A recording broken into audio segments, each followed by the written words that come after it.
Fala pessoal, nós estamos aqui no nossa estreia do Fala Comando e nós temos hoje um convidado para lá de especial, um convidado de peso, principalmente porque é uma pessoa que conhece tudo sobre essa questão do combate ao crime organizado, a facções, uma pessoa que já labutou por mais de 30 anos nessa área, nessa seara como promotor, como procurador. Vocês vão já saber quem é essa pessoa. E eu queria cumprimentar meu amigo Coronel. Como é que você está, meu amigo? Estou bem demais, Ulisses. Como é que você está? Tá tudo bem. Você conhece a pessoa que está aqui com a gente hoje? De vista, já vi na televisão. Você viu na televisão? Na televisão, sempre eu vejo ele. E o que você pensa aí do trabalho que ele já tem realizado aí para o nosso estado? É um trabalho brilhante, bonito. Eu vim aqui para a gente conversar, entender melhor, saber das coisas. E conversar mesmo. Tá, então assim, segura aí, porque antes da gente anunciar o nosso convidado para lá de especial, eu quero falar um pouco aqui do currículo dele. Olha só, foi coordenador jurídico da Procuradoria da República do Estado do Acre em 1996. Na verdade, chegou ao Acre na década de 90, né? É oriundo do Rio de Janeiro, um estudioso da área do direito, procurador de fundações públicas federais, foi lotado na Fundação Nacional de Saúde do Estado do Acre, no INCRA como procurador da superintendência, ingressou em primeiro lugar no concurso do Ministério Público do Acre, como promotor. Assumiu como promotor de justiça algumas comarcas, como Brasileia. Atuou como promotor no Tribunal do Júri, Controladoria Externa da Atividade Policial, promotor de justiça como criminal e especializado no combate à evasão fiscal. É fundador do GAECO. Isso é importante, viu? Essa parte aí é importante porque nós vamos ter um plus aí em relação ao GAECO. Professor por hobby, né, da Universidade Federal do Acre, inclusive foi meu professor na Faculdade de Direito.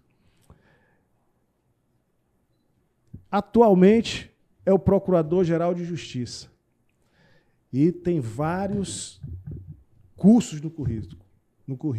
Tem mestrado, tem doutorado, pós-doutorado feito na Itália com a tese exatamente no combate ao crime e às máfias.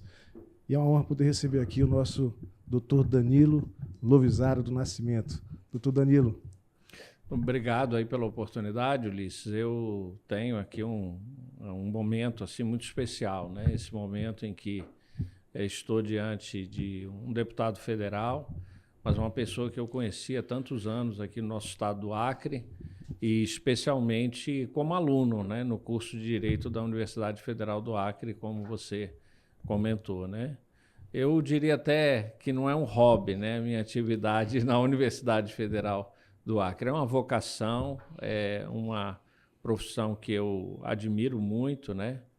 E que eu vou me dedicar durante muito tempo ainda da minha vida nessa atividade que eu acho que é uma atividade fundamental para o país, que é a atividade da educação. No meu caso, no magistério, né, público, superior, já há 30 anos realmente, desde o primeiro momento que eu cheguei aqui no estado e fiz o concurso para a universidade. Eu falei hobby não querendo desmerecer, não. Mas é porque é muito importante, né? Mas é porque o senhor tem muitas atribuições nessa área jurídica, na área da procuradoria, da promotoria. Agora, atualmente, o senhor foi reconduzido, né, como o coordenador geral. É coordenador geral, é isso? Se chama presidente do Grupo Nacional de Combate ao Crime Organizado. Presidente nacional, né, do Grupo de Combate às Organizações Criminosas. Tem uma sigla, GENECOC. GENECOC. Então é Grupo Nacional de Combate às Organizações Criminosas, que abrange todos os GAECOS, é isso?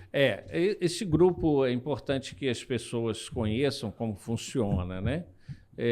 Nós temos um órgão colegiado que reúne no Brasil todos os procuradores gerais de justiça do Brasil, né? Então, inclusive, integrantes do Ministério Público da União, Ministério Público do Trabalho, né? Ministério Público do Distrito Federal e Territórios, Ministério Público Militar. Então, nós temos, dentro desse Conselho Nacional de Procuradores Gerais, que chama o CNPG, a divisão em grupos temáticos. Um dos grupos temáticos é o Grupo Nacional de Combate às Organizações Criminosas. Outro grupo, por exemplo, é o Grupo Nacional de Direitos Humanos.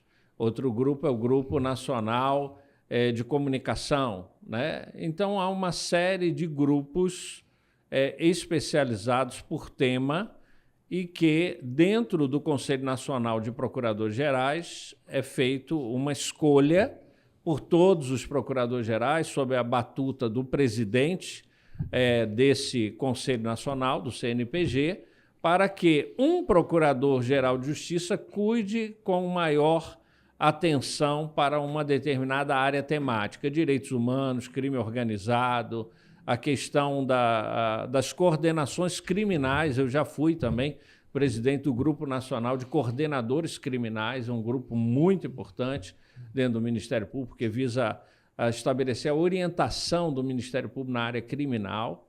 Então, esses grupos eles são constituídos dentro do CNPG e, na verdade, quem vai manter, por exemplo, a interlocução mais próxima em nome dos procuradores gerais acaba sendo esse procurador-geral de justiça escolhido pelos demais. É claro que, por se tratar de um órgão, né, que reúne todos os procuradores gerais, a representação máxima é sempre do presidente do CNPG, que hoje é o doutor Georges Senher, que é o Procurador-Geral de Justiça do Ministério Público do Distrito Federal e Territórios.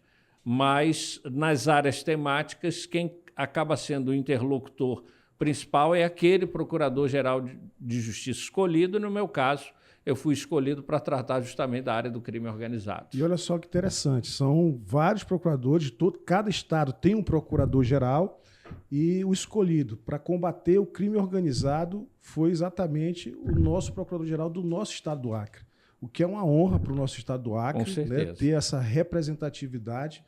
E sem falar que o senhor passou 2 anos, se eu não me engano, na Itália.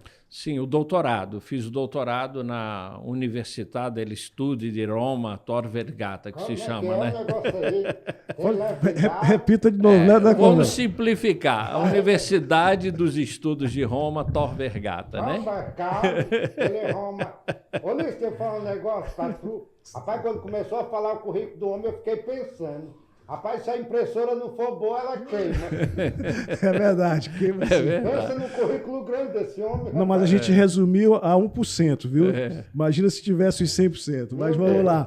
Mas é importante a gente salientar isso, porque o Acre tem se destacado, né, no combate ao crime organizado, até pelo fato de nós sermos um estado que faz fronteira com 2 países, né, o Peru e a Bolívia, que são os maiores produtores de cocaína do mundo, né, e que representa, a soma de produção desses 2 países representa pelo menos 20% de toda a droga do mundo, sendo a primeira em termos de cocaína do mundo, né? Então, assim, nós sofremos com isso, o estado do Acre sofre porque, em razão disso, se tornou um local, um ponto logístico para que essas pessoas possam não somente produzir, mas passa muitas vezes por aqui, né, se tornou um corredor do tráfico internacional de drogas. E a gente sabe que o Ministério Público tem trabalhado muito também, ajudado a Polícia Militar, a Polícia Civil, né, todo o sistema integrado de segurança pública nesse combate. Eu lembro que em 2019 nós pegamos o estado do Acre com 63 homicídios por cada 100 mil habitantes. É o estado mais violento do país naquela época. Rio Branco é a capital mais violenta do país. E nós estávamos no comando da Polícia Militar, na época eu, comandante-geral da Polícia Militar, e o coronel Paulo César como secretário de Segurança Pública.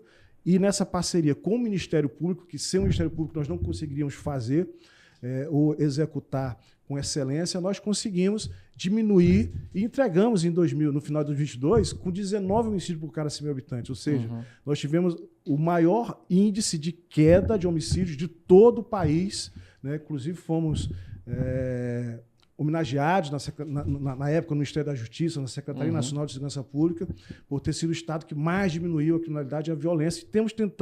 E estamos continuando esse trabalho, tentando manter esse nível de aceitabilidade, que, na verdade, ainda é alto quando a gente olha para os países de primeiro mundo, até mesmo quando a gente olha para os Estados Unidos, para a China, para a Rússia, né? Não tem um índice de criminalidade desse nível. Até mesmo países que estão em guerras não têm o nível de mortalidade que o nosso país tem. Como é que o senhor acha que pode, à frente do Grupo Nacional de Combate às Organizações Criminosas, ajudar nesse aspecto? Olha, Ulisses, você colocou algo que eu entendo que é fundamental. Você disse, em um determinado momento aí da sua exposição, que isso é um trabalho integrado. Então, eu realmente acredito nisso. Não existe instituição que isoladamente vai combater o crime organizado. Não é a Polícia Militar, a Polícia Civil, o Ministério Público sozinho, um juiz atuando, né, de forma mais proativa. Não existe essa possibilidade. A atuação no enfrentamento do crime organizado é uma atuação que tem que ser coordenada, conjunta, com a integração de vários órgãos do sistema de segurança pública e do sistema de justiça. O GENECOC, esse grupo nacional, ele é muito importante porque ele reúne todos os coordenadores de GAECOS do país. Aqui no Acre nós temos um GAECO, nos outros estados, cada Ministério Público tem o seu GAECO, que é o Grupo de Atuação Especial no Combate ao Crime Organizado. Então, esses coordenadores de GAECOS, que são aqueles que, digamos assim, estão na linha de frente no Ministério Público, aqueles que atuam, né, no enfrentamento direto ao crime organizado através da sua atuação, seja requerendo as medidas necessárias de investigação, atuando muitas vezes em parceria com as polícias, oferecendo as denúncias, tocando esses processos até o final, até as últimas instâncias e obtendo a condenação. Então, o Grupo Nacional de Combate ao Crime Organizado ele tem uma função estratégica. Ele vai trabalhar justamente junto com todos os GAECOS de maneira integrada para que a gente tenha uma atuação direcionada no enfrentamento da criminalidade organizada. Você falou de dados. Esses dados são importantíssimos. Eu assumi como Procurador-Geral de Justiça em 2022. Em 2021, eu era coordenador do GAECO aqui do Acre. Fizemos muitas operações conjuntas. Exatamente. Muitas operações conjuntas em cima das facções do crime organizado. Isso. Perdemos muito quando o senhor saiu do GAECO ali, mas ganhamos porque o senhor assumiu teve uma ascensão e o trabalho continuou. O trabalho continuou porque nós temos pessoas que já estão ali atuando há bastante tempo. Doutor Bernardo Fitterman Albano, que é o coordenador, né, a doutora Marcela, que é a coordenadora adjunta e também coordenadora do NAT, e também secretária de Planejamento e Inovação do Ministério Público. Os demais colegas que atuam também no GAECO, o doutor Hildon, o doutor Sembranel, o doutor Teotônio, enfim, são vários colegas atuando nessa área e essa continuidade, ela persiste, né? Nós estamos ali mantendo o mesmo foco. Em 2021, chegamos a denunciar 1.002 pessoas, 1.001 pessoas, eu não me recordo agora, 1.000 pessoas, integrantes de organizações criminosas aqui no estado. Nos anos seguintes, a média foi em torno de 500 pessoas foram denunciados por participar de organizações criminosas. Dobrou a produtividade. Sim, naquele momento houve uma necessidade, dobrou-se a produtividade, mas a média anual é em torno de 500 pessoas. Tem anos que se denuncia mais, anos que se denuncia menos. Em 2024 foram 387 pessoas denunciadas, que é um número também bem expressivo, que fica aí variando dentro dessa média. Agora, o que é importante destacar sobre o trabalho do GAECO? É um trabalho, como eu disse, você mesmo colocou aqui, sempre um trabalho integrado com as forças policiais, com o sistema de justiça. O índice de condenação do GAECO é de 98,4%, ou seja, é um índice altíssimo, né, de condenações. Ou seja, quem é processado pelo GAECO certamente será condenado. a probabilidade de ser absolvido é mínima, né? Bom. Então, isso significa que as provas são consistentes, que existe uma estratégia de atuação importante por parte dos integrantes do GAECO, uma metodologia de trabalho, essa integração entre membros do Ministério Público e as forças policiais, trabalho sempre contínuo junto com a Polícia Militar, com a Polícia Civil, com a Secretaria de Justiça e Segurança Pública. Como deputado federal, eu já direcionei recursos para o GAECO, especificamente para ajudar nesse combate ao crime organizado. E eu diria mais ainda, que o seu trabalho, né, de direcionar recursos para o GAECO é fundamental. E de outros parlamentares também que fizeram isso, também é um trabalho fundamental. Por quê?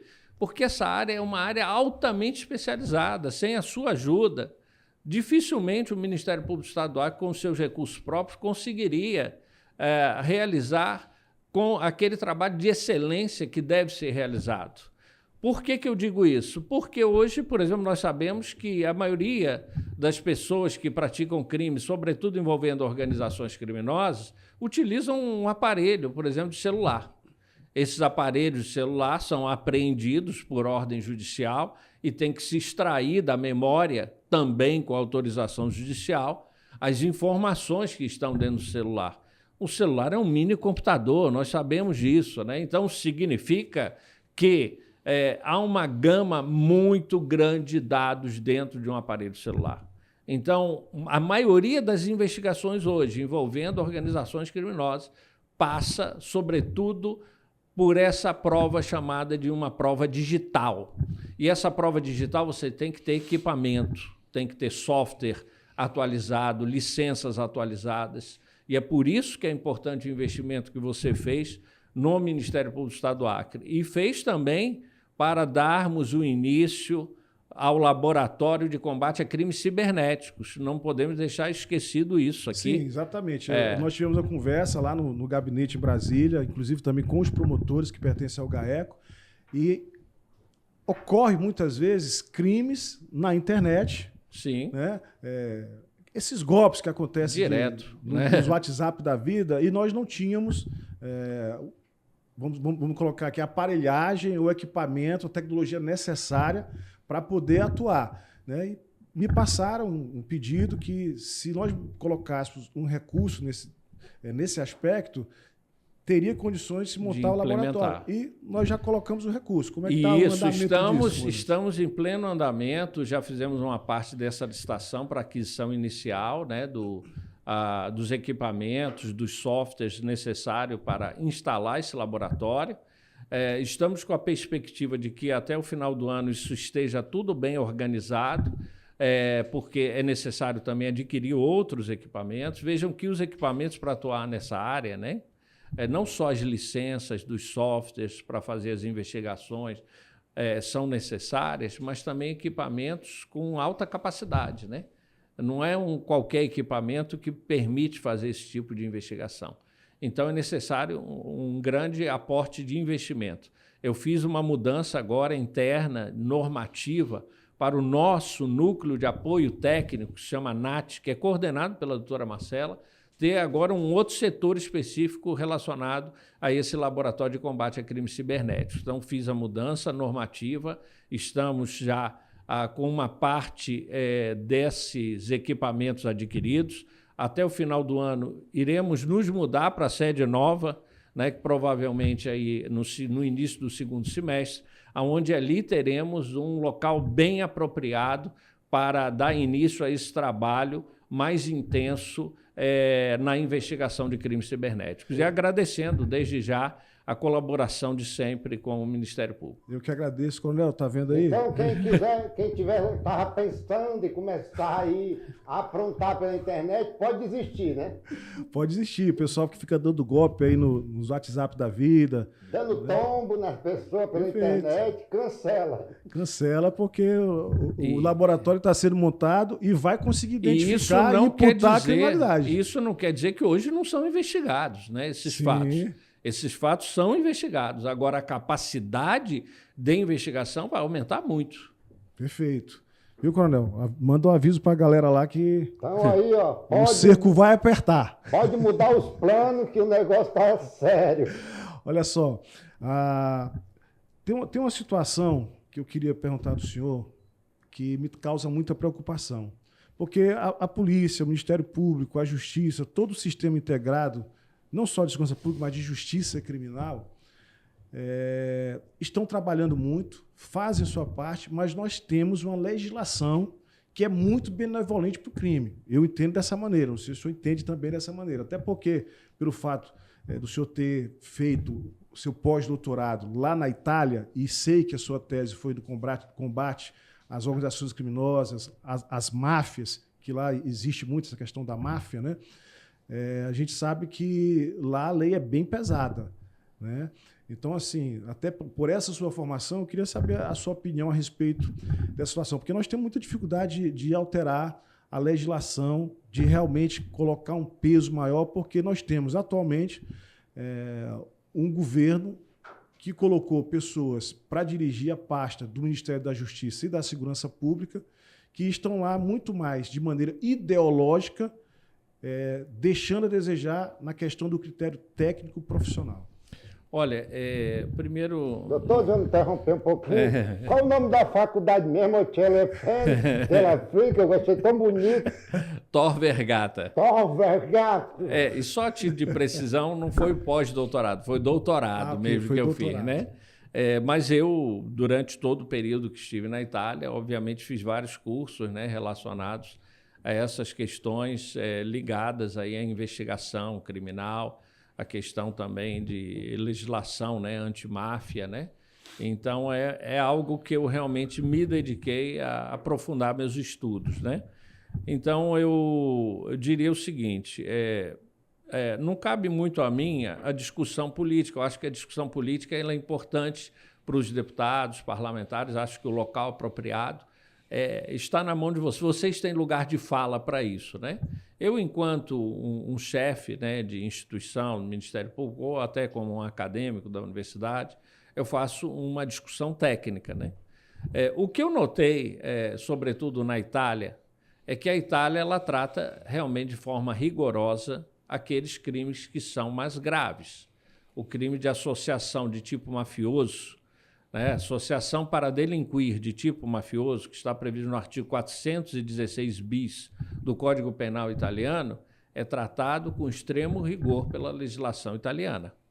E, fora isso, tem vários outros crimes importantes também, que são chamados crimes de grande alarme social, que, obviamente, se requer um tratamento jurídico diferenciado. Entra nesse campo, por exemplo, o tráfico de seres humanos, a pornografia infantil, né? Que lá na Itália chamam de pedopornografia, mas é a mesma coisa que pornografia infantil. Entra também nesses casos a exploração sexual, né, de pessoas. Então, uma série de crimes graves que nós sabemos, tráfico de drogas, né, que nós sabemos que existem e que devem ter um tratamento jurídico diferenciado. Na Itália, esse tratamento jurídico diferenciado ele tem um nome assim, né, que seria em italiano doppio binário, mas que é duplo binário em português, que a gente já conheceu esse duplo binário lá do direito penal, mas era algo diferente, né, que eu não vou entrar aqui em discussão técnica nesse momento. Mas o que quer dizer o doppio binário para a legislação processual penal italiana é que você tem regras jurídicas diferenciadas para fazer a investigação, para tramitar o processo e para cumprir pena.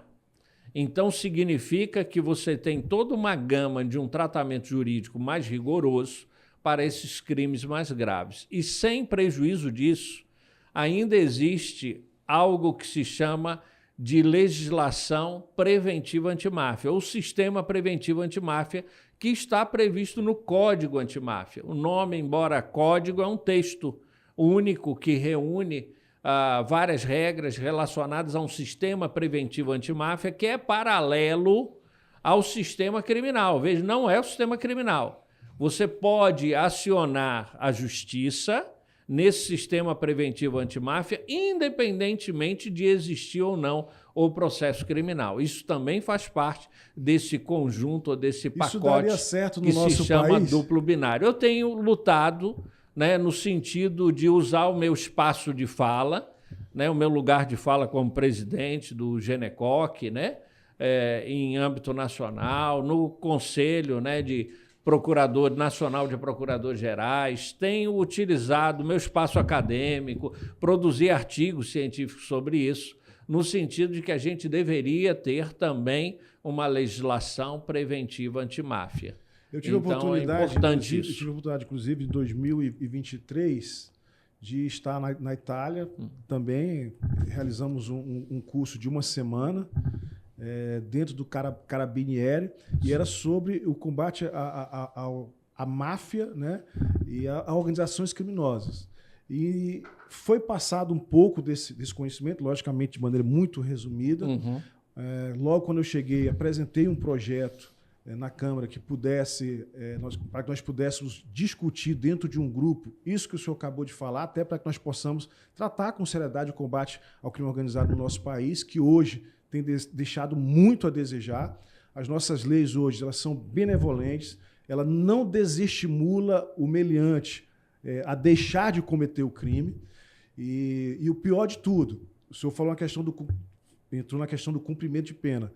Hoje, aqui, a pessoa é condenada por um crime muito grave e, logo em seguida, em poucos anos, ela já está fora do presídio, cometendo novamente aqueles delitos, né? Novos delitos, muitas vezes reincidentes. Temos aqui um instituto que é a questão da audiência de custódia, que para nós é um desaforo para toda a sociedade. A sociedade hoje não admite mais que esse instituto continue sendo utilizado da maneira como está sendo utilizado. Porque o instituto, a gente entende que é para verificar se houve alguma situação ilegal naquela prisão. Mas o instituto hoje se tornou uma carta de alforria para qualquer preso que vai ali, ele vai ser liberado. Nós tivemos o caso aqui e no Brasil, temos milhares de casos, né? Mas aqui nós tivemos constantemente alguns casos. Tivemos o caso do maníaco do parque, nós tivemos o caso do garoto que foi estuprado lá na fronteira em Brasileia, uma criança de 4 anos, e foi liberado, o estuprador, inclusive, de origem boliviana, foi liberado no dia seguinte, fugiu para a Bolívia, ou seja, vai ficar impune, né? E várias outras situações que nós temos acompanhado, né? E aqui no nosso estado, eu estou batendo pesado nisso, doutor Nílio, porque eu verifiquei que me parece que isso está se tornando uma rotina. E eu queria que o senhor também pudesse nos falar um pouco sobre isso. Sobre essa questão da audiência de custódia, eu consigo enxergar da seguinte forma. Eu não vejo a audiência de custódia como um mal em si mesmo. Não é o problema a audiência de custódia. O problema é, como você falou, o que a audiência de custódia se tornou, né? Num primeiro momento, quando se falava de audiência de custódia, foi algo que foi trazido, vamos dizer assim, a partir de uma experiência decorrente do Pacto de São José da Costa Rica, ou seja, um tratado internacional que o Brasil internalizou, reconheceu, o Congresso Nacional reconheceu, tornou isso como norma no nosso país, e essa norma foi internalizada. O artigo, se eu não me falha a memória, que é o artigo 7º lá do Pacto de São José, ele dizia, diz, né, melhor dizendo, com assim, alguma propriedade, que a pessoa que é presa tem direito de ser levada ao juiz. Mas o que queria dizer aquilo? Ser levada ao juiz é de ser processada.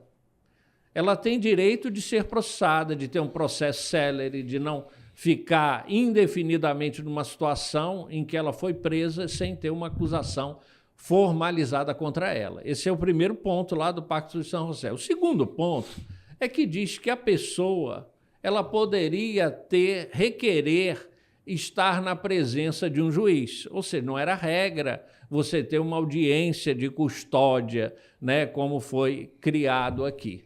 Então, haveria uma possibilidade, toda vez que aquela pessoa ela tivesse um direito preterido, algo assim, ela poderia, através do seu advogado, dizer: eu preciso me avistar com o juiz para que o juiz verifique a minha situação. Bom, isso foi visto primeiro pelo Conselho Nacional de Justiça, que baixou uma norma dizendo que tinha que existir audiência de custódia. Ainda não existia lei. Ainda sobre a égide do atual ministro da Justiça, o Lewandowski. Naquele momento não existia lei. Depois veio uma lei feita pelo Congresso Nacional que alterou o Código de Processo Penal e estabeleceu a audiência de custódia. Perfeito. Então, a partir do momento que tem a lei, que tem a norma, a gente tem que seguir a norma. Agora, qual é o problema que eu vejo na audiência de custódia? A audiência de custódia, ela foi também um pouco copiada daquilo que se chama audiência de convalidação na Itália, que é a udienza di convalida, né? Esse é o termo em italiano, audiência de convalidação. Essa audiência de convalidação, ela sempre existe na Itália a partir do modelo novo, né, que é introduzido, né, sobretudo a partir de 1988, 89, vigente a partir de 89, modelo acusatório de processo, com a figura do juiz para as investigações preliminares, que é o nosso juiz das garantias aqui também, imitado, né, desse modelo italiano. Então, o juiz das garantias é o juiz para as investigações preliminares. Nessa audiência de convalidação, por que na Itália tem uma audiência de convalidação? Que é feita dentro do presídio, tá? Perfeito. O juiz vai lá para dentro do presídio, ele tem uma área separada dentro do presídio, onde vai ser trazida a pessoa que foi presa em flagrante delito. Ia servido um cafezinho, passa a mão na cabeça dele, como é que é? Aqui, a audiência de custódia tem uma série de regras que devem ser observadas determinadas pelo CNJ, que devem ser observadas, né? Eu não faço assim uma crítica, vamos dizer, com relação ao bom tratamento que se deve dar a qualquer preso. Qualquer pessoa pode estar numa situação em que vai ser presa. Isso é humano, né? Todos nós temos que tratar bem qualquer pessoa que for presa. Você é um policial, sabe que tem que ter o tratamento também adequado àquela pessoa que é presa. Então, o que acontece lá na audiência de custódia? Você vai verificar a legalidade daquela prisão. Então, aqui também deveria ser a mesma coisa. O indivíduo foi preso em flagrante e eu vou verificar se o flagrante ele está correto. Isso a gente estuda constantemente lá no processo penal. Por quê? A regra é que a pessoa está aí na rua, pratica um crime, ela está em condição de flagrante. O que acontece geralmente? A polícia militar, que faz o policiamento ostensivo, de regra, ela vai prender aquela pessoa. Qualquer pessoa do povo também pode prender, mas nós sabemos que para a polícia é obrigatório, ele tem que prender em flagrante. Ele prende e leva para a autoridade policial, que é o delegado de polícia. O delegado de polícia verifica aquela prisão feita pela polícia militar e lavra o auto de prisão em flagrante. Tem 24 horas para fazer isso e 24 horas para apresentar na audiência de custódia. Então, vejam, essa prisão em flagrante, ela foi feita pela polícia militar ou por qualquer pessoa do povo, foi levada na presença do delegado de polícia e, depois disso, é levado a um juiz que vai dizer: olha, essa prisão seguiu as formalidades ou não seguiu as formalidades. Então, por isso que tem a audiência de custódia. Não é para se partir do pressuposto que aquela pessoa foi presa em flagrante, ela foi agredida pela polícia.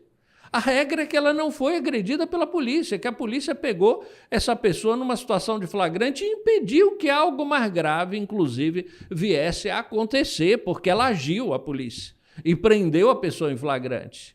Então, a regra é que não houve tortura, não houve agressão por parte da polícia. O que vai se verificar naquela audiência é se aquelas regras processuais e constitucionais formais para a lavratura da prisão em flagrante foram observadas. Porque, vejam bem, o delegado, no momento que ele lavra o auto de prisão em flagrante, ele está, em tese, convalidando o que a polícia militar fez.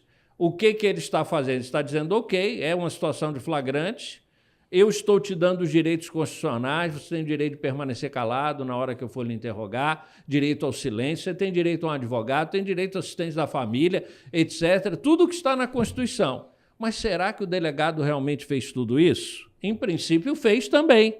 Só que você vai ter aí um juiz para poder dizer, olha, aquela prisão em flagrante seguiu as formalidades legais.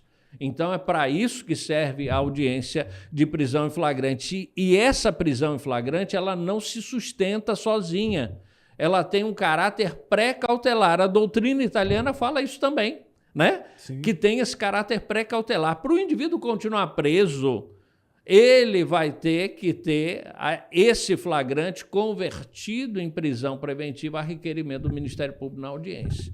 E aí, então, nós subvertemos a lógica da audiência de prisão em flagrante. Partimos do pressuposto que quem está sentado ali foi agredido pela polícia. Isso não é a regra. Pode acontecer um mal policial, né, em algum momento agir de forma a torturar a pessoa que for presa ou abusado da sua autoridade. Isso pode acontecer, mas isso não é a regra. A regra é que a prisão se dê nos termos legais, de que o juiz vai verificar aquela situação e vai dizer o flagrante está ok, ou eu te coloco em liberdade, ou eu converto esse flagrante em prisão preventiva e você vai ter que ficar preso durante o processo. Doutor, esse negócio da prisão preventiva, esse negócio aí, rapaz, só está funcionando só lá pela Italiê, porque aqui... Por exemplo, rapaz, pegaram a minha casa, Luiz, contar essa história para tu, lá no 60 da Terra Criana, ramal Beija-Flor. Aí foi registrar a queixa na delegacia, até eu voltar para minha propriedade. Quando eu cheguei lá, o meliante não já estava lá primeiro que eu. Só por causa da audiência de custódia. Olha, a sua fala e explicação sobre a audiência de custódia hoje aqui, ela devia ser cobrada nos concursos aí da magistratura. Inclusive, eu quero meu diploma, sai daqui. É bom. É uma aula, né? É uma aula. É uma aula. Mereço um diploma. É verdade. Mas deveria ser cobrado e a resposta deveria ser nesse sentido que o senhor colocou aqui. Porque, infelizmente, hoje, a audiência de custódia se tornou um instituto para que o meliante chegue lá, acuse o policial, seja liberado e continue a cometer crimes. Inclusive, eu apresentei um projeto de lei, PL 714, foi aprovado na Câmara Federal, só teve rejeição do PSOL, até o PT ficou com medo de ter uma resistência, uma resposta da sociedade, porque a sociedade não tolera mais a audiência de custódia do modo como está sendo utilizado hoje. Então, nesse sentido, nós conseguimos a aprovação e foi encaminhada agora para o Senado. E ela prevê que, em caso de reincidência, ele permaneça preso, ou seja, o flagrante seja automaticamente convertido em prisão preventiva, porque não é justo que a vítima veja uma pessoa que cometeu o crime contra ela seja solta 1, 2, 3, 4, 5 vezes, como já aconteceu várias vezes. Inclusive, aquela questão da saidinha, que é outro tema também polêmico, da saidinha, só foi colocada em pauta a votação da saidinha porque um preso que estava na saidinha assassinou um policial militar de Minas Gerais, que foi divulgado amplamente nas redes sociais, em todas as redes televisionadas, ou seja, por causa de uma pessoa que era para estar presa, um policial, um cidadão de bem, um pai de família, foi assassinado, né? E hoje a família, que é a vítima, ficou sem o seu provedor, sem a pessoa da sua família. Então, nós conseguimos colocar e foi aprovado. Agora, o que me causa estranheza é que me parece que o Ministério da Justiça, aí eu vou falar essa crítica como deputado federal, né, usando da minha prerrogativa, né, de imunidade parlamentar. Infelizmente, o Ministério da Justiça e da Segurança Pública, que está hoje responsável pela política de segurança pública e justiça criminal do nosso país, está totalmente não está, vou colocar em dessintonia, não está em sintonia com o coletivo, com aquilo que a população deseja. O que a população deseja é que a justiça seja feita pelo Estado, para que não haja a vingança privada. Me permite um comentário sobre essa questão. A gente estava, né, aqui falando sobre a audiência de custódia, esse problema, essa disfuncionalidade, vamos chamar assim, né, do Instituto da Audiência de Custódia. Já reparou que nas regras que estão lá definidas para realizar a audiência de custódia, pouco se fala sobre a vítima. Perfeito. Diz que, ao final, o Ministério Público poderá requerer algo que ele entender necessário com relação à assistência à vítima. Então, acho que um dos focos importantes hoje no processo penal é que a gente volte a revalorizar a vítima. A vítima é a sociedade que foi atingida pela prática de uma infração criminosa. A gente traz muitas regras a favor da pessoa investigada ou acusado, que eu não estou dizendo que não sejam importantes. Essas regras, né, são importantes também para que a gente possa fazer um processo justo, um processo humano, né, em que seja um processo civilizado, né? Mas nós não podemos esquecer que a vítima é aquela que primeiro é atingida pela prática criminosa. Tem crimes que nós temos vítimas identificadas. Tem outros crimes que você sabe, são crimes vagos, que a sociedade é a vítima, né, desse delito. E tem crimes que, mesmo você tendo a vítima identificada, nós sabemos que sempre a sociedade acaba sendo sujeito passivo do crime. Então, a sociedade sempre é vítima também, independentemente de você ter uma vítima identificada ou não. O que acontece ali? Nós temos uma audiência para verificar se a prisão do réu ocorreu de forma correta, seguiu os preceitos constitucionais e seguiu os preceitos do Código de Processo Penal. Por que em nenhum momento nós não temos uma audiência da vítima? Era importante que o juiz, antes de fazer a audiência de custódia, ele também fizesse uma audiência para ouvir a vítima, porque a vítima sofreu dano psicológico, trauma, muitas vezes irreparável, decorrente de um crime. E essa vítima fica se relegando a um segundo plano dentro do processo penal. Isso não me parece que é razoável. Nós não estamos dando a devida proteção à vítima dentro do processo penal. Nós damos a proteção suficiente ao réu, né, ao investigado. Mas e a vítima? Qual é a proteção que nós temos que dar à vítima? Muitas vezes, um criminoso que é reincidente, que já cometeu o crime diversas vezes. Nós tivemos já situações aqui incríveis, já fizemos esse levantamento de pessoas que passaram 30 vezes na audiência de custódia. Sim. 30 vezes, mais de 30. Uhum. Né? Então, quer dizer, se tornou algo vergonhoso, algo absurdo, que nós não podemos admitir. A sociedade não admite isso. Olha, eu assim, tenho, obviamente, um conhecimento com relação ao Ministério da Justiça. Tem uma pessoa que é o secretário nacional de Segurança Pública, o doutor Sarrubo, que eu conheço muito bem, sei que ele é uma pessoa extremamente rigorosa, né, no enfrentamento ao crime organizado. Foi presidente do GENECOC, inclusive, antes de mim, né? Então, eu acredito que, dentro desse contexto, né, eu acho que o Ministério da Justiça faz o trabalho dele.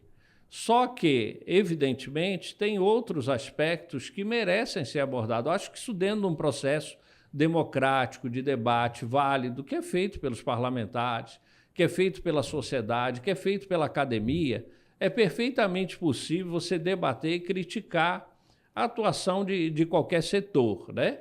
O que eu vejo no meu contato que eu tenho com o secretário nacional de Segurança Pública é que ele age muito comprometido com o enfrentamento ao crime organizado.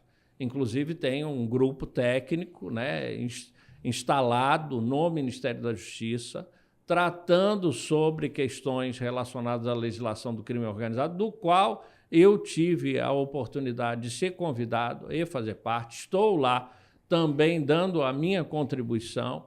Então, eu vejo que há uma preocupação também do Ministério da Justiça com esse outro aspecto, relacionado a combate a crime organizado e segurança pública de uma maneira geral.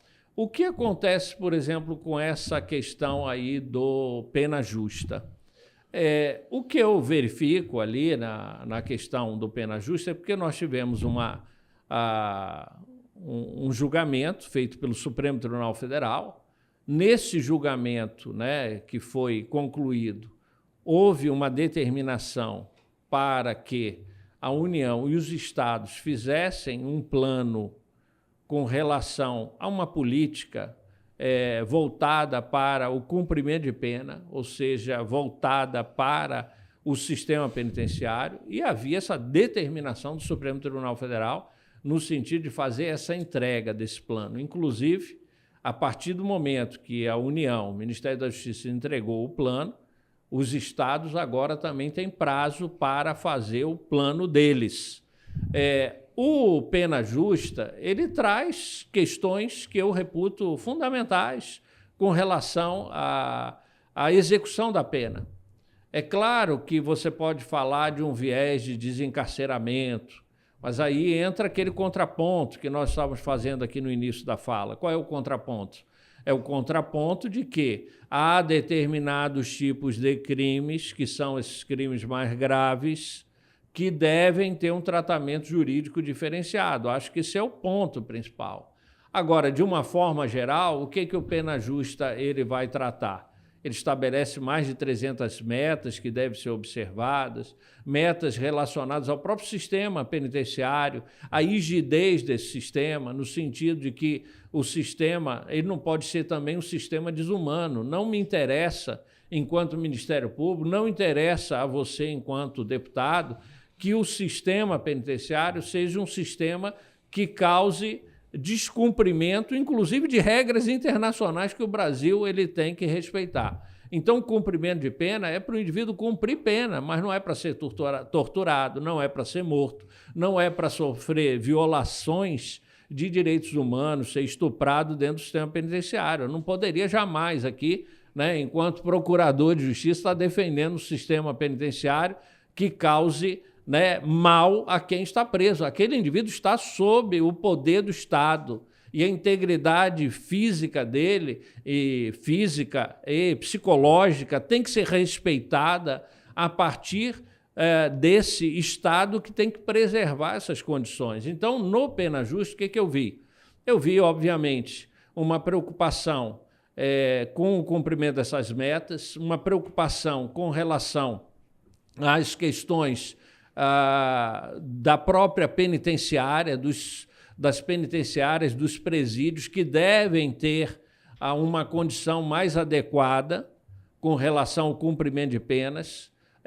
As questões relacionadas ao lado da reintegração social, que, como você sabe, é algo que está previsto na execução penal, né, na lei de execução penal, e que está previsto também na Constituição, ou seja, esse preso, por mais que ele tenha cometido um crime, tenha sido depois condenado pelo Estado, o Estado, com aquela sentença transitada em julgado, que não vai mais se modificar, diz que ele cometeu o delito, ele tem que cumprir a pena. Agora, o Estado também tem que criar as oportunidades que ele não deu antes, que deveria ter dado, para que aquela pessoa possa se reintegrar na sociedade. Então, isso é importante, né? Porque o que eu vejo é que, no pena justa, nós poderíamos tratar também de alguns aspectos relacionados a esse rigor de cumprimento de pena. Perfeito. Com relação a crime organizado, por exemplo. Perfeito. E isso é um aspecto fundamental dentro de um sistema penitenciário, onde nós sabemos que hoje a lei de execução penal diz que, inclusive, o líder de facção criminosa tem que começar cumprindo pena no RDD e que pode ser inserido, deve ser inserido no sistema penitenciário federal. Até hoje nós não criamos, por exemplo, aqui no Estado, e isso é algo que eu acho que o papel político pode trabalhar, a possibilidade da criação de uma unidade de segurança máxima. A unidade de segurança máxima nos estados é prevista. Pela Lei 11.671, prevê a possibilidade que os estados criem as suas prisões de segurança máxima. Hoje nós só temos prisão de segurança máxima no sistema penitenciário federal. Então, era importante que os estados também trabalhassem no sentido de corrigir as mazelas do seu sistema Isso é fundamental, porque nenhum sistema pode permitir que pessoas sejam violadas estando cumprindo pena e o Estado é o responsável por isso. E, além disso, atue de forma rigorosa no cumprimento de pena de quem integra a organização criminosa. Perfeito. Quando o senhor fala na questão das prisões de segurança máxima a nível de Estado, o problema é que a maioria dos crimes que são mais graves é de responsabilidade federal. Uhum. Então, mas a organização, né, criminosa... A organização criminosa, por exemplo, a maioria dela, quase 100%, está relacionada ao tráfico internacional de drogas, que também é competência federal. Isso. Então, assim, não dá para o Estado assumir uma responsabilidade que é do governo federal, principalmente uma situação dessa que a gente sabe que demanda muito recurso. Mas, Ulisses, assim, só um comentário, né? As condenações todas que nós temos aqui no Estado de crimes gravíssimos relacionados à organização criminosa são de competência da estadual. Porque, perfeito, embora que o tráfico mas o cumprimento da pena deveria ter alguma contrapartida do governo federal. Sim, porque o Estado, exatamente, porque o Estado está arcando praticamente com todo o custo de crimes que são de tráfico internacional, competência federal, e é o Estado que está pagando e bancando tudo isso. Eu queria que o senhor, não sei, tem tempo aí, porque a gente está, o negócio está, a conversa está boa aqui, vai longe.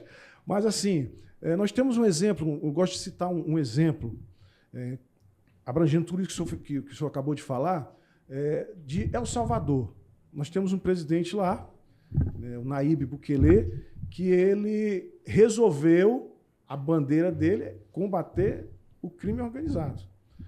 Ele criou a estratégia dele, fez um presídio de segurança máxima, com 60 mil vagas. Ele só precisou colocar 21 mil pessoas que pertenciam a essas organizações para ele tirar aquele país que estava numa situação realmente num caos.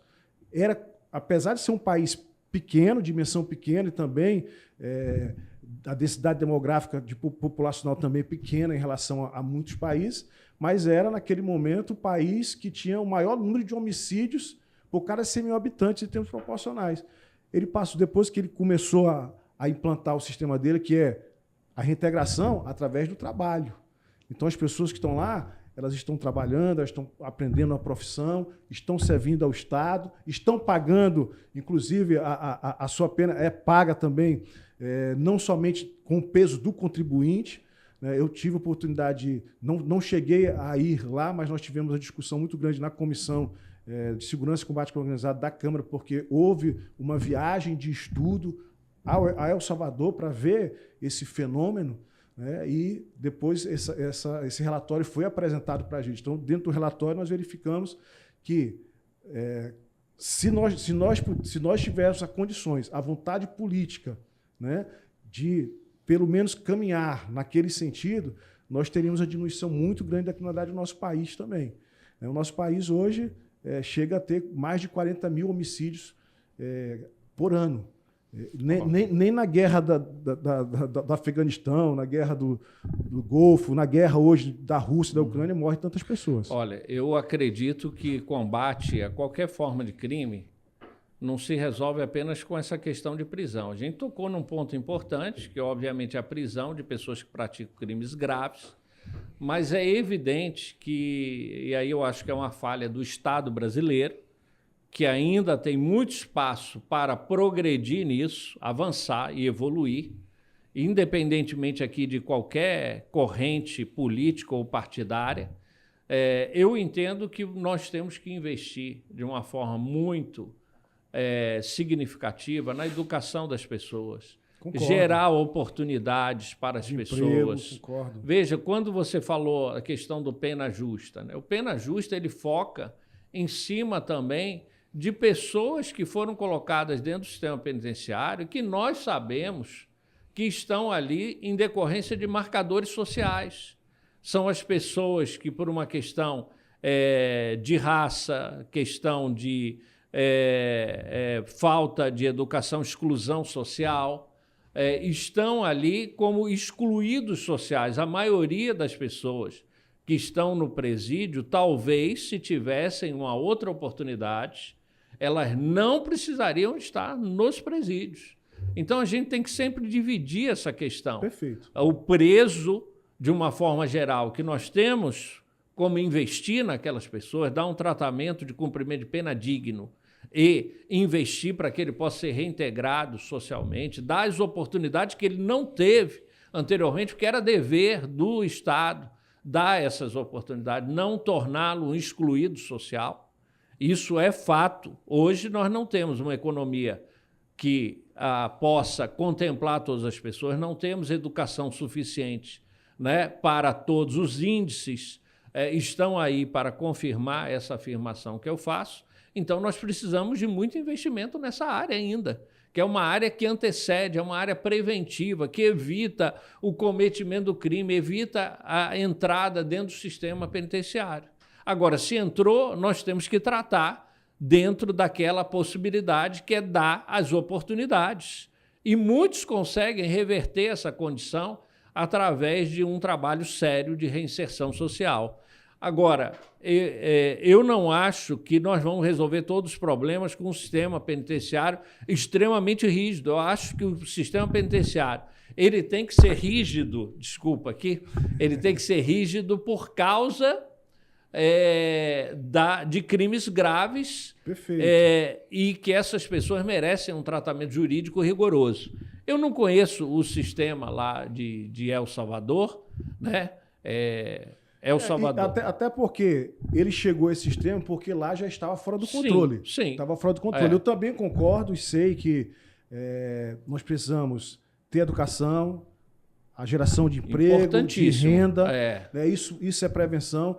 Inclusive, tem uma frase do presidente Ronald Reagan, né, americano, que dizia que o melhor projeto social é dar um emprego para uma pessoa. Com né? certeza. Então, o melhor projeto social. Já dizia isso aí há muito tempo, presidente na década de 80.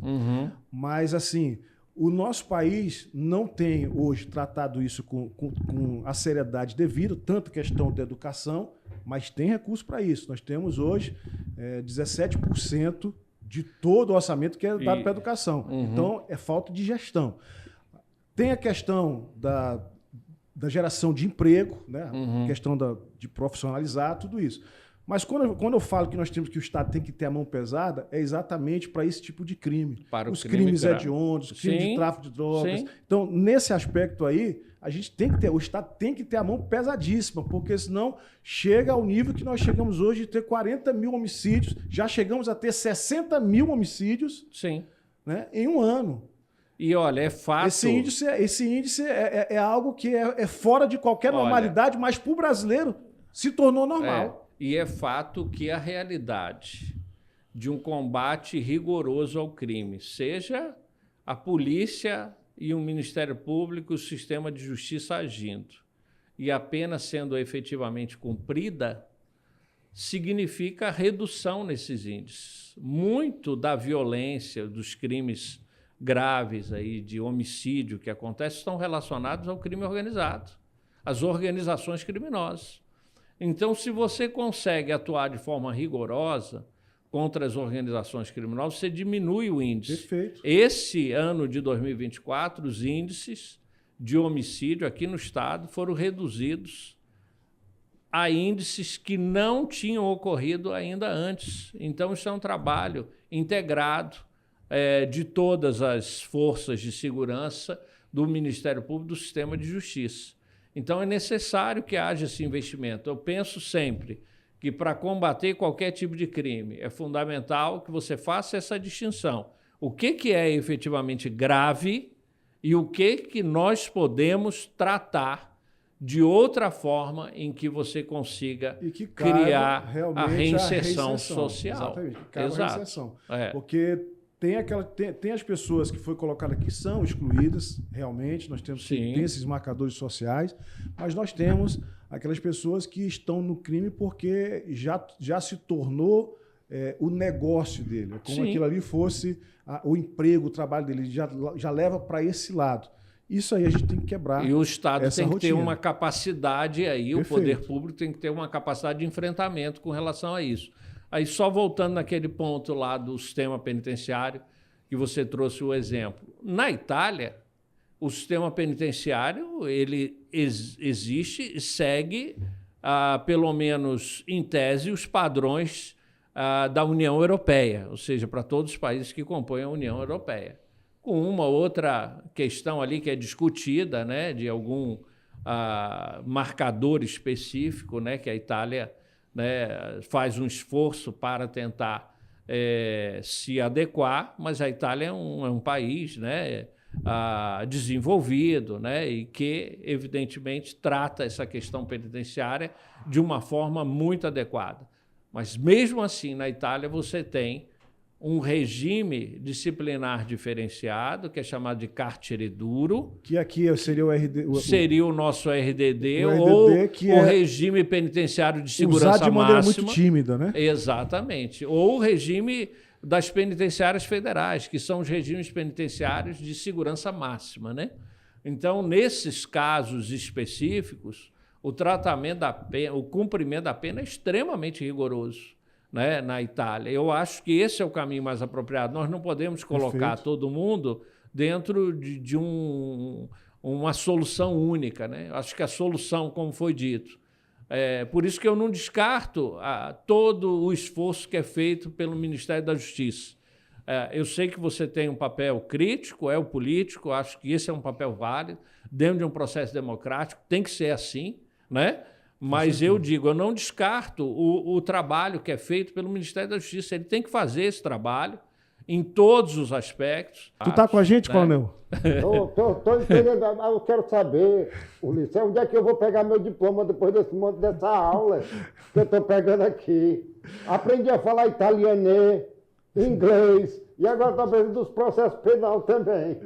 Olha, o doutor Danilo sempre foi um professor da mais alta magnitude ali na universidade, um dos melhores professores que nós já tivemos. Inclusive, a aula era para terminar 10 horas da noite, ele terminava 10h30, todas as vezes. entender. Então, já dá para entender que aqui vai longe. Mas eu acho que o papel dessa discussão política é um papel importante, é um papel que cabe aos parlamentares fazerem, né? A minha discussão é uma discussão técnica, né? Quando eu vejo algo que é trazido pelos parlamentares. O que a gente quer é que pela a lei. discussão lá pelo Ministério, que hoje é responsável para conduzir, também seja técnica. O problema é que lá hoje não está sendo técnica, está sendo extremamente politizada.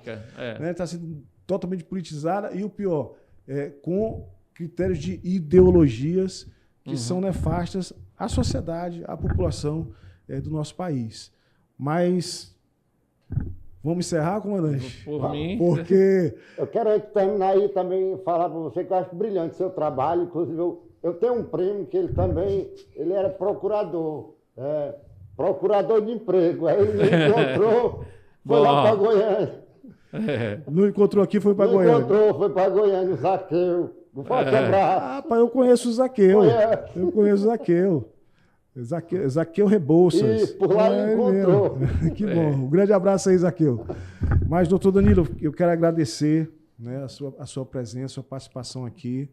Eu acho que esse debate, as pessoas que vão nos assistir aqui, elas vão ter uma noção muito grande de vários assuntos aqui que são polêmicos e que vai dar uma nova visão, né? Nós tratamos aqui da questão da pena justa, do desencarceramento, da questão da menoridade penal. A da menoridade penal nós não tratamos. Não falamos. Mas o que o senhor me diz? Vai falar ainda? A menoridade penal, eu acho que é um debate que ocorre, sobretudo, do ponto de vista político, né?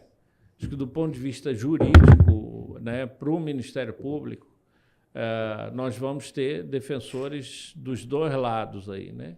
Alguns que entendem que, numa visão mais de um chamado direito penal juvenil, que, né, não é o que está em linha com a Constituição, mas que é defendido por alguns, de que você tem que tornar mais rigorosa a atuação contra adolescentes infratores, e outros dentro de uma linha de proteção integral, que é aquela que, teoricamente, a Constituição estaria tratando, que vão defender o outro campo, né, de uma maioridade penal a partir dos 18 anos. Nós sabemos que isso tem que fazer uma mudança, né, constitucional, é um trabalho que tem que ser feito pelos parlamentares, que isso é um debate político, acho que não existe ninguém melhor para traduzir a vontade popular do que os parlamentares, que são eleitos para essa finalidade. Eu quero trazer uma informação a respeito dessa questão da maioridade penal, que tramitou por mais de 10 anos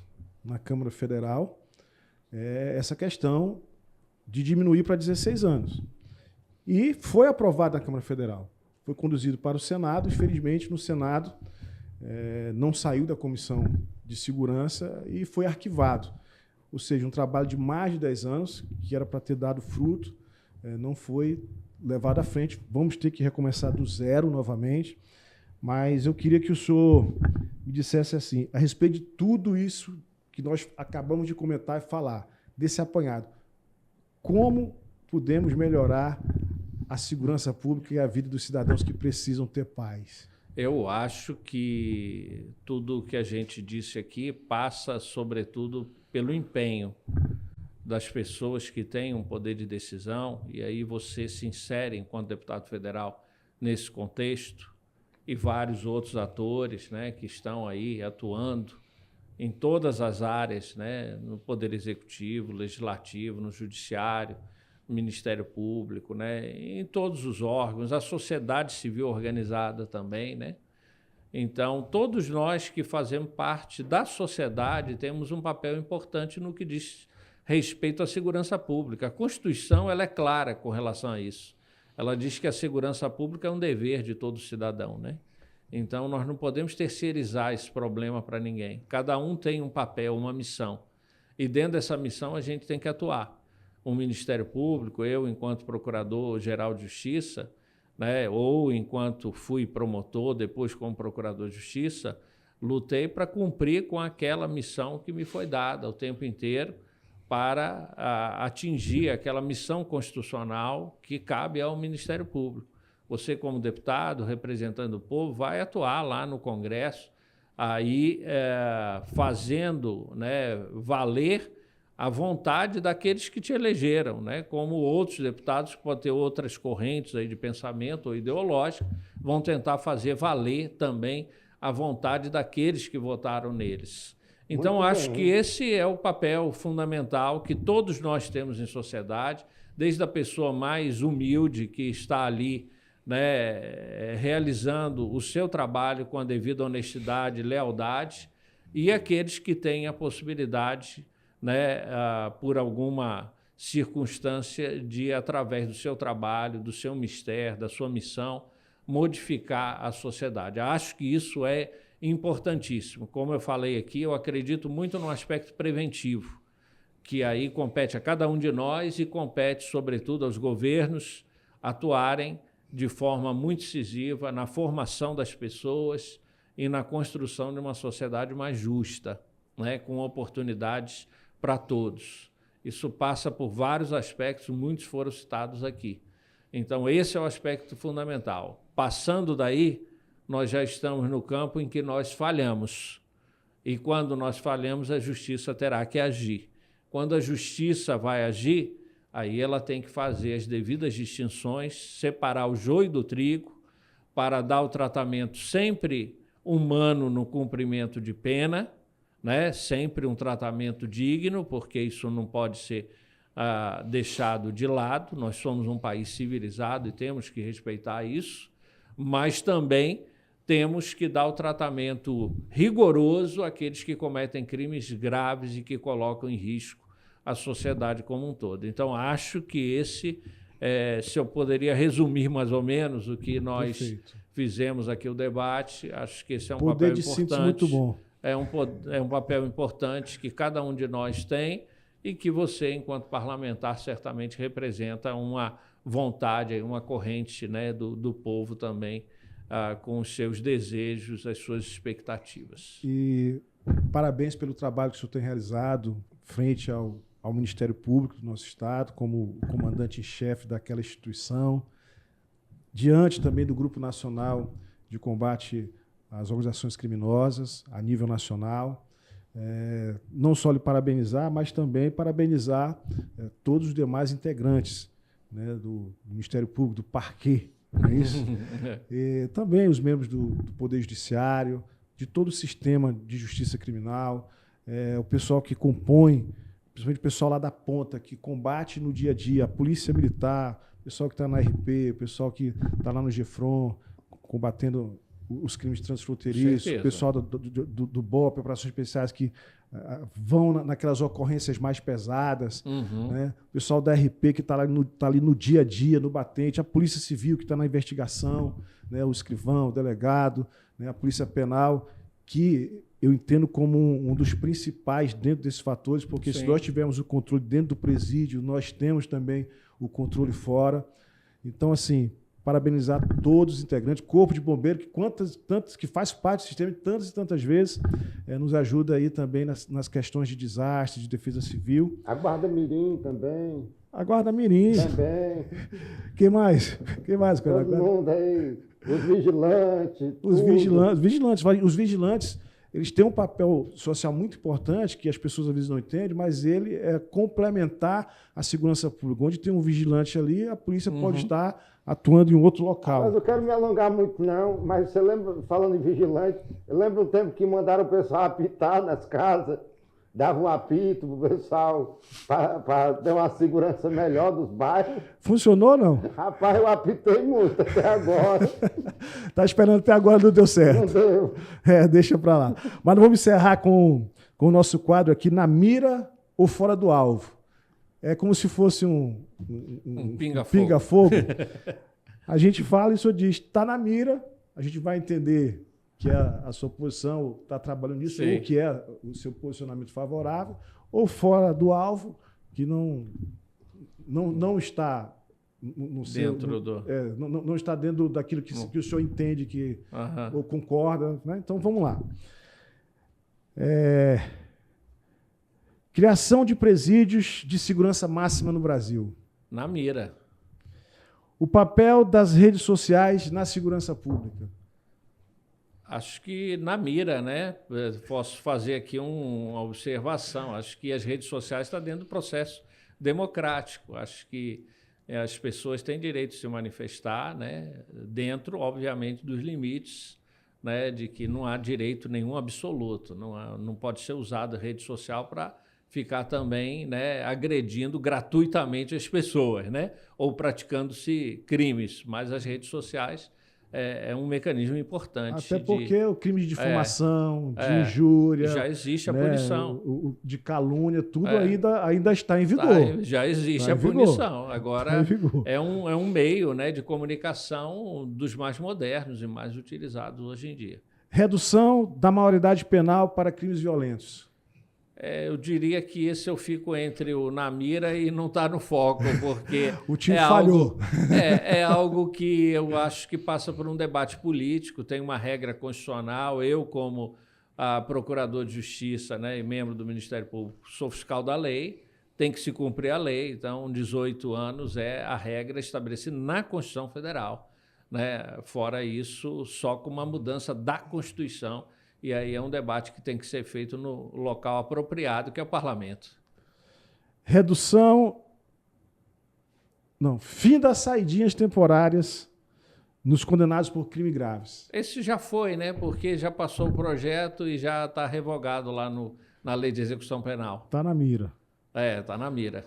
Um negócio polêmico agora. O uso de câmeras corporais nos policiais. Acredito que na mira, porque protege muito mais o policial do que propriamente a pessoa, né, para investigar o crime. Eu acho que o policial, aquele bom policial que trabalha ali, né, e que tem a sua conduta, né, de forma adequada, de acordo com o treinamento que ele realizou, a técnica, ele vai se beneficiar e muito do uso das câmaras corporais. Eu tenho certeza disso, isso é algo que é fundamental. Já discuti muito essa questão das câmaras corporais num tempo passado. relacionado à questão dos presídios.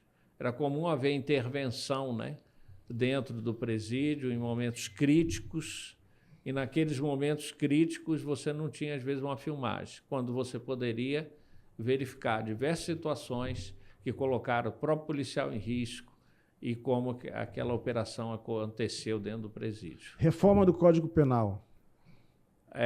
Na mira, penso que tem muitas coisas ainda a serem reformadas no Código Penal, né? O nosso Código Penal é de 1940, né? Então, só pela idade, aí nós já poderíamos ver que é necessário reformular muitas coisas no Código Penal, né? E no Código de Processo Penal também, né? Que ainda está em tramitação lá. Criação de uma lei antimáfia.